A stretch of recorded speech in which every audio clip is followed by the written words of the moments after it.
दिँदैन क्युआरबाट पैसा उठाएर महाधिवेशन गरे होइन नि हामीले। मलाई खुसी लाग्यो तपाईँको छैन के अरे यहाँ अरूले पनि थुप्रै अध्ययन गरिरहेछ हाम्रो अहिले हर्कबाद हर्कबादको यो सरकारबाट यो 100 दिनभित्रमा नेगेटिभ काम चाहिँ अलि बढी महसुस हुन्छ। नेगेटिभ अलि धेरै भयो। सुकुम्बासीहरू रोए। मन पराउँदिनँ म अर्को सामूलाई भन्नु पाउनुपर्छ क्या तपाईँले। संविधानको बारेमा प्रश्न उठाउन नपाउने त्यसो भने संशोधन चाहिँ किन गर्ने? सामाजिक सञ्जालमा गाली गर्ने मान्छे बिना राजनीति चल्छ र अहिले? यही त नराम्रो भयो त। राईको पार्टी होइन श्रम संस्कृति पार्टी। कसले भन्यो त? श्रम संस्कृति पार्टी राईको पार्टी भने कसले भन्यो? तपाईँ त्यहाँ दार्चुलामा पुल उद्घाटन गर्न जाँदाखेरिमा त्यहाँ बसेको कुराहरू तपाईँ सुतेको कुराहरूलाई पनि मान्छेहरूले ट्रोल पनि गरे नि। त्यो के हो खासमा? तपाईँ त्यो एउटा टेन्ट जस्तो प्लास्टिकको उसमा सुत्नु भएको थियो, त्यो फोटो आएको थियो। टेन्टमा थिए होइन। अब पातलो गाउँ हुन्छ, हामी अब बाहिरको मान्छे थुप्रै। हजुर। गाउँघरमा सीमित हुन्छ फेरि ओढ्ने ओछ्याउने है, थुप्रै अथवा मान्छे पाहुना आउने भन्ने खालको हुँदैन। त्यसले गर्दाखेरि अब गाउँघरमा गएर आश्रय लिने कुरा पनि हुँदैन। अब फेरि तपाईँको सिरक ओढ्ने ओछ्याउने बोकेर हेभी टाइपको यात्रा गर्ने कुरो पनि भएन। हजुर। यसो गर्दाखेरि त्यो टेन्टमा त्यता घर थिएन र मान्यज्यू? साथीभाइले तपाईँको चाहिँ नि प्रयोग गर्ने टेन्ट जुन थियो त्यो टेन्टमा सुत्यो। त्यहाँ घरमा कसैले बस्छ कहाँ? त्यहाँ त्यो हुन्छ त के अरे मान्छेले त्यो के भन्ने मान्छेले त्यहाँ गएर हेर्नुपर्छ क्या। घरै तपाईँको हुँदैन नि होइन। त्यहाँ त्यस्तो कहाँ पर्याप्त घर हुन्छ? गाउँघरको घर कस्तो हुन्छ? त्यहीँ के अरे भात हाम्रोतिर चाहिँ त्यस्तो हुन्थ्यो है। त्यस्तै त हो त्यहाँ पनि। यही भात पकाउने वरिपरि अनि यतै गुन्द्री बिछ्याएर सुत्ने टाइपको हुन्छ गाउँघर। हजुर। अब त्यहाँ त तपाईँले सम्पन्न गर्नुभयो सफलतापूर्वक। कति झन्डै 90 दिन पनि लागेन होइन त्यहाँ पुल बनाउनलाई? 80-85 दिनमा। 85 दिनमा सकियो सबै गरेर भन्ने। 3 महिना नपुग्दै थालेको 3 महिना नपुग्दै सकियो।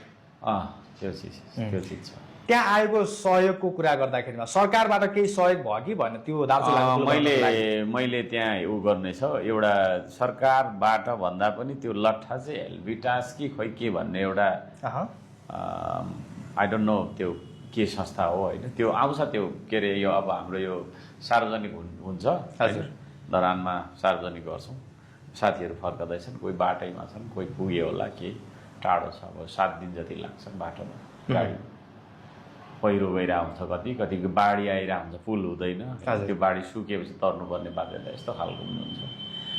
अब 2-4 दिनपछि म धरान जान्छु अनि त्यहाँ त्यो सबै कुरा कसले कति पठाएको रहेछ र कति केमा खर्च भयो होइन। हिसाब किताब खोज्दैन तपाईँ? हिसाब किताब देखाइदिनुहुन्छ? सबै कुरा हुन्छ। सबै कुरा हुन्छ होइन। त्यो हिसाबले चाहिँ तपाईँको हाम्रो सार्वजनिक गर्छौँ हामी। र धेरै मान्छेहरूले तपाईँको चाहिँ पैसा दिन पाउनु पनि भएन क्या। हजुर। किनभने हामीले रोकिदिइहाल्यौँ नि त। त्यो त आएकै गरेपछि त रोकिदिइहाल्यौँ। अहिले रोकिएको छ? उहिले रोकेको नि त्यो पुलको लागि त। त्यति धेरै तपाईँको सहयोग आइरहेको थियो कि अनि उहिले रोकेर त्यो सहयोग होल्ड गरेर राखेको छ क्या कतिले चाहिँ होइन। अनि त्यो पनि छ।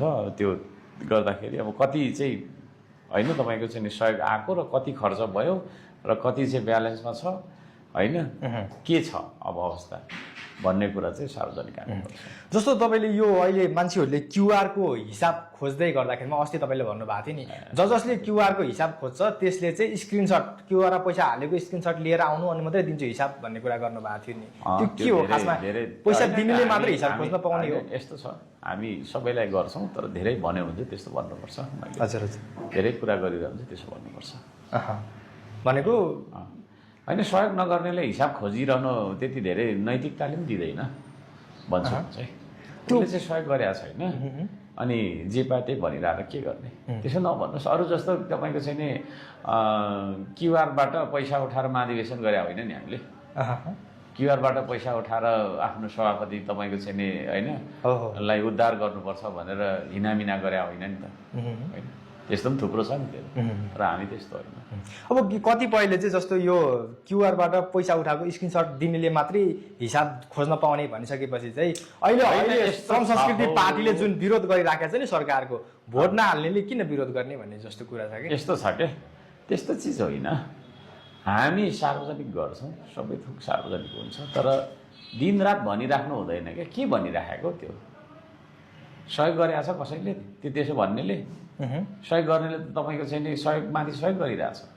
सहयोग गर्नेले खोजेको छैन सहयोग हिसाब। गर्नेले सहयोग गरिरहेछ, सहयोग नगर्नेले चाहिँ न्यु खोजेर हुन्छ त, बेकार नहुने कुरा त्यस्तो हुँदैन। सरकार र यो सहयोग भन्ने कुरा फरक कुरा हो। सरकार भन्ने त्यो सरकारको त तपाईँको आलोचना हुन्छ, भोलि म सरकारमा पनि मेरै आलोचना हुन्छ होइन। अहिले जो छ उसको आलोचना हुन्छ, हिजो अर्को थियो उसको आलोचना हुन्थ्यो, त्यो चिज हो। अब के छ त मान्यज्यू, दार्चुलाको पुल त सकियो, अब नयाँ योजना के छ? बनाउँछौँ, थुप्रै बनाउँछौँ, थुप्रै छ हाम्रो, थुप्रै। अब तपाईँले एउटा सिलम साकमा पार्क त्यो बनाउने भनेर योजना अघि सार्नु भएको छ, त्यसको कहिलेदेखि सुरु हुँदैछ? त्यसको स्थान हामी अब के अरे उ गर्छौँ कहाँनिर भन्ने कुरा होइन। त्यस पछाडि त्यो स्थान अनुसारको डिजाइन बन्छ, डिजाइन अनुसारको स्थान खोज्ने भन्दा पनि स्थान अनुसारको डिजाइन बनाएर बनाउँछौँ। छिट्टै सुरु हुन्छ? त्यो पनि हामी गर्छौँ अब। त्यो पनि सहयोगबाटै त होला नि होइन? सहयोग हो, सहयोग श्रमदान तपाईँको चाहिँ नि इच्छा लाग्नेले गर्छ, राज्यलाई सम्पत्ति जोड दिने हो। सहयोगबाटै तपाईँको पुल त बन्दैछ, पक्की पुल माथि ऊ के अरे ताप्ले के अरे ओखलढुङ्गा सङ्घ संस्कृति पार्टीकै तर्फबाट हो? बनाउँदैछ त त्यहाँ होइन, हाम्रो श्रमदाताहरूले बनाउँदैछ, पैसा अलिअलि यसो चाहिँ उठाएर पक्की पुल बनाउँदैछ। त्यहाँ बजेटको पनि कुरा होला, तर बजेट नपुगेको अवस्था के कता हो होइन, पुरै श्रम गर्दै हुनुहुन्छ, यो छ चिज श्रमबाटै। अब त्यही हो, अब यही हो।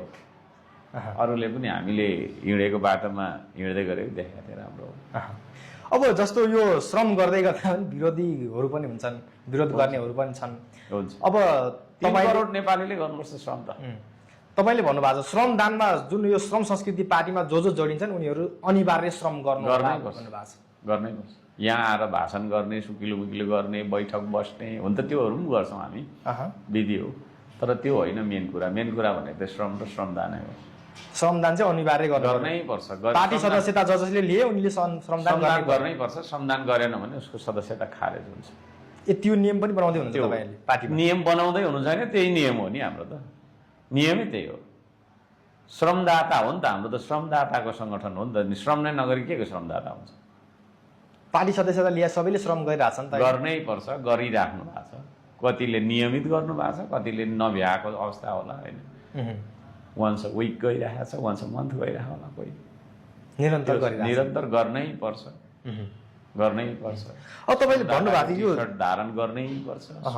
हाम्रो धरती, हाम्रो आकाश, हाम्रै परिवेश, श्रम गरौँ सबै मिली बनाऊ यो देश भन्ने गीत कण्ठ पार्नै पर्छ होइन। अनि तपाईँको फिजिकल श्रम गर्नै पर्छ, पसिना निस्किनै पर्छ। मान्छेले अरू खालको श्रम पनि गर्छौँ भन्छ, तर पसिना निक्लिने श्रम चाहिँ हाम्रो श्रम संस्कृतिको श्रम हो। हामीले चाहिँ त्यो भन्छौँ, कामै गर्नु पर्यो। पसिना निस्किएन भने त्यो श्रम होइन। श्रम संस्कृति पार्टीका सदस्य सबैको पसिना निस्किनु पर्छ। भाषामा त्यो हो, त्यही त। स्वेटिङ भनेको गुड फर हेल्थ अल्सो। हामी जिम जान्छौँ, पसिनै निकाल्न जान्छौँ होइन भन्नु। पसिना निस्केन भने खाएको पचिँदैन, सुगर, प्रेसर, कोलेस्ट्रोल होइन। स्वास्थ्यको हिसाबले पनि राम्रो, राम्रो, देशको लागि पनि राम्रो। राष्ट्रभक्ति जागरण होइन, चेतना, समाज कति राम्रो छ नि यो त। वेलबिङ भन्छ कि हेल्थ भन्ने बित्तिकै फिजिक मात्रै होइन। हजुर, फिजिक मात्रै हो, शरीर मात्रै होइन। हेल्थ भन्ने बित्तिकै मेन्टल स्टेट, इन्भाइरोन्मेन्ट होइन, सबै कुरा पर्छ होइन। प्रकृतिसँग टचमा रहने कुरा होइन भन्ने कुरा, सबै कुरा पर्छ। साइकोलोजिकल होइन, ब्यालेन्सदेखि लिएर सबै कुरा पर्छ। त्यसले गर्दाखेरि हेल्थको लागि हामी श्रमदान गर्छौँ। यो बुझ्ने हो भने त यति मिठो छ कि कुरा, यति भास्ट छ, यति भास्ट छ। मलाई खुसी लाग्यो तपाईँको छैन के अरे यहाँ अरूले पनि थुप्रै अध्ययन गरिरहेछ हाम्रो अहिले हर्कवाद। हर्कवादको त्यसको बारेमा, यो हर्कवादको बारेमा यसलाई व्याख्या विश्लेषण कसरी जति सक्दो धेरै होइन तपाईँको एक्सटेन्ड कसरी गर्न सकिन्छ। फेरि यति राम्रो छ क्या चिज, तपाईँको प्रकृति, संस्कृति र प्रविधि तिनटाको अन्तर सम्बन्ध नै जीवन भन्छ। अब यो सरकार पनि हर्कवादको बाटोमा हिँड्न लाग्यो हो र तपाईँले हाल्दै हो त हो। जस्तो अहिले सरकारले माध्यमिक तहमा अनिवार्य सैनिक तालिम दिने जुन एउटा घोषणापत्रमा निकालेको थियो, मान्छे हाँस्यो होइन त्यतिखेर हाँसेको थिए मान्छे। सैन्य सेवा, सैन्य तालिम भन्दा पनि सैन्य सेवाको अनुभव गराउनु पर्छ विद्यार्थीलाई। तालिम भन्दा त बन्दुक पड्काउनु पर्यो होला, एम्युनिसन खेलाउनु पर्यो होला, त्यतातिर भन्दा पनि होइन how we feel being a soldier भन्ने कुराको अनुभूति हामीले यङ्स्टर्सलाई दियौँ भने उसले देशलाई माया गर्छ, सिमानाको माया लाग्छ होइन। म दार्चुलामा पुल थाप्न किन गएँ थाहा छ तपाईँलाई? पुल त मेरै गाउँमा पनि आवश्यक थियो नि। त्यो जोड्न खोज्नु भएको तपाईँले? यस, सिमानै गएको छुइनँ म, अनि म आफूलाई नेता भन्न मिल्छ? मेची गएको छैन म, महाकाली पुगेको छुइनँ भने म आफूलाई नेता भन्न मिल्छ? काठमाडौँमा बसेर नेता पल्टिन्छ नि मान्छे, हो त्यो होइन अर्को साथ क्या। त्यसले गर्दाखेरि I wanted to experience Darchula होइन, how difficult life they are surviving. त्यो चिज मैले चाहिँ अनुभव गर्नलाई गएको। हजुर, नत्र मेरै गाउँमा पनि पुलको आवश्यकता छ नि, तपाईँको गाउँमा पनि पुलको आवश्यकता छ। गाउँ थाहा छ, तर यहीँ जन्मे होला कि होइन होइन त्यही हो, थाहा छ। धादिङमै पुलको आवश्यकता होला, त्यहीँ छाप्दा हो। तर दार्चुला चाहिँ किन गएको त भन्दाखेरि त्यहाँ मैले सिक्नु थियो नि त, त्यो चिज हो क्या। त्यसले गर्दाखेरि अब यो चिजलाई बुझ्ने हो भने त धेरै लामो छ। र अहिले अब मैले देखाएको मार्गमा सरकार हिँड्नै पर्छ, ढिलो चाँडो हिँड्छ नै, त्यही मेरो सफलता हो। यो अहिले कुर्सीमा को छ भन्ने कुरा ठुलो कुरो होइन, विचार कसको हो, भिजन कसको होइन। र त्यो भिजनबाट, त्यो तपाईँको छैन विचारबाट सरकार यदि त्यसको आसपासबाट भनौँ न, एक्ज्याक्टली त्यतैबाट त नहोला, तर त्यसको आसपासबाट अगाडि बढ्दाखेरि खुसी मिल्छ मलाई त। तपाईँले निकालेको घोषणा पत्रमा सैनिक शिक्षा तालिम दिनुपर्छ विद्यार्थीलाई भन्नुभएको थियो। त्यही घोषणा पत्र हेरेरै हो त अहिलेको सरकारले सैनिक तालिम दिने भनेर निकालेको? कहीँ न कहीँ इन्फ्लुएन्स्ड हुनुहुन्छ उहाँहरू, श्रम पनि गर्न थाले नि होइन, कहीँ न कहीँ इन्फ्लुएन्स्ड हुनुहुन्छ क्या। द्याट्स द वे होइन, पुरै नेसन हिँड्नुपर्छ। मलाई धेरैले मान्छेले उडाउँछन्, के भन्छ, धेरै बोल्छ, यो त्यो भन्छ होइन। मैले त भ्याएकै छुइनँ, मैले म भित्र भएको जुन छ नि त्यो विचारहरू पोख्ने त मैले भ्याएकै छुइनँ। म भित्र जति विचारहरू छ नि त्यसको मैले त 5% पनि एक्सप्रेस गरेको छु।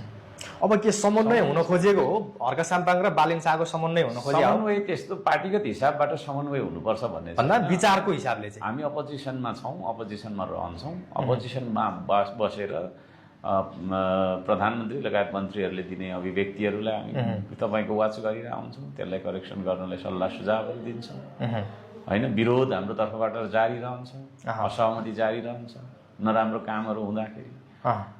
तर यसरी जानुपर्छ है भन्ने जुन हाम्रो विचार छ त्यसलाई उहाँहरूले अँगाल्नु हुँदाखेरि चाहिँ हाम्रो तर्फबाट धन्यवादै छ। अस्तितिर त हजुरले एउटा स्ट्याटस लेख्नु भएको थियो क्या, जस्तो प्रचण्ड र ओली मिल्दा अचम्म नमान्ने जनताले बालेन शाह र हर्क साम्पाङ म मिले भने के अचम्म मान्लान् त भनेर लेख्नु भएको थियो। त्यसको अर्थ के हो? तपाईँले भन्न खोज्नु भएको बालेन र मेरो मिल्न खोजिरहेछ है भन्न खोज्नु भएको कि के हो? होइन, यस्तो छ, त्यस्तो भन्दा पनि तपाईँको चाहिँ के अरे मान्छेले अब झगडा गराउन खोज्ने, मिलाउन खोज्ने, तोड्न खोज्ने पनि हुन्छन् कोही। धेरै जस्तो चाहिँ समाजमा फोड्न खोज्ने नै हुन्छ, बिगार्न खोज्ने हुन्छ कि जोड्न खोज्ने पनि हुन्छन् केही। ती मान्छेहरूले पनि तपाईँको चाहिँ के अरे सोचिरहेछन् होला।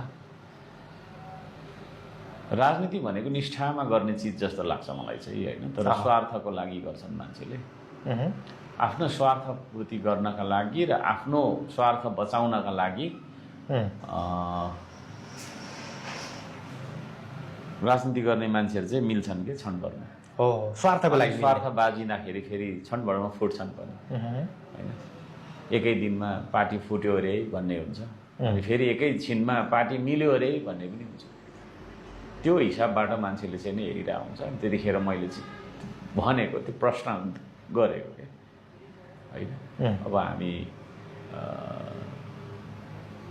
प्रचण्ड, केपी ओली लगायतका मान्छेहरू मिल्ने छुट्ने गर्छन्। त्यसो हुँदाखेरि अचम्म मान्नु पर्दैन होला भन्नु। हर्क साम्पाङ र बालेन शाह मिल्दा पनि अचम्म मान्नु पर्दैन होइन। त्यो कुरा त्यो समाजको नेचर, राजनीतिक समाजको नेचर है। फेरि हाम्रो समाजको नेचर भन्दा पनि त्यो राजनीति गर्ने त्यो नेताहरूको नेचर हेर्दाखेरि त्यसलाई मैले त्यो सटाएर हानेको हो। जोस् मिल्ने सम्भावना नजिकै छ कि के छ? होइन, त्यस्तो त के थियो हाम्रो त्यो होइन। मिल्ने नमिल्ने भन्ने कुराहरू ठुलो कुरो होइन। नेक्स्ट टपिकमा छ। यो ठुलो कुरो भएन। ठुलो कुरो भएन नि त्यो त। हामी ड्युटिफुल बन्ने हो भन्ने चिज हो। जस्तो सरकारको 100 दिन पनि पुरा भएको छ, बालेन सरकारको 100 दिन बालेन सरकारको पुरा हुँदै गर्दा सरकारले आफैलाई नम्बर दिन पर्दा चाहिँ झन्डै 85 नम्बर जति दिएको छ। हजुरले कति दिनुहुन्छ? म त खै नम्बर दिने काम गर्दिनँ हौ, म त अरूले दिउँ हेर्छु म। कतिले 10 दिएको छ, कतिले 5 दिएका छन् होला होइन, कतिले 75 दिएका छन्, कति 75 दिए होला, कोहीले 85 दिए होला आफूले आफैलाई। म त हेर्दिनँ त्यस्तो। हजुरले मूल्याङ्कन जनतालाई छुने काम के गर्यो? देखिने र जनतालाई अनुभूत हुने काम चाहिँ उहाँले गर्नु सक्नु भएन। महँगी नियन्त्रण गर्नु पर्थ्यो, करहरूको दायराहरू अलिकति गर्नु पर्थ्यो, कि त महँगी समायोजन गर्नुपर्छ। महँगी समायोजन गर्नु भनेको चाहिँ सबै थोक कुरालाई चाहिँ ब्यालेन्स। अब जस्तै पेट्रोलको मात्रै दाम भत्तै बढिसकेपछि होइन, अरूको दाम चाहिँ छैन। अब पेट्रोलियम पदार्थको दाम बढ्ने बित्तिकै अब म त्यो दार्चुलामा अस्ति गएँ, जाँदाखेरि त्यहाँ एकजना निर्माण व्यवसायी ठेकेदार भन्छ नि, ठेकेदारको समूह रहेछ नि, आएर मसँग कुरा गर्दै थियो। बोलिदिनु पऱ्यो हजुर, के गर्ने, हाम्रो त यो अब उलेको बिजोग छ, सबै बढेर होइन, त्यही पनि पाउँदैन, सबै बढ्यो, अब यता अरू चाहिँ बढ्दैन, हामीले पाउने ज्याला चाहिँ बढ्दैन होइन। अनि ट्रक ड्राइभरहरूलाई यसो चाहिँ नि, म त सबै खालको मान्छेसँग बात मारिरहेको हुन्छु नि त। हजुर। अनि के छ अहिले भनेको, ए डिजेल छुनै सकिँदैन, हाम्रो त खै अब के गर्ने भन्छ। अनि भाडा बढाउनु त भने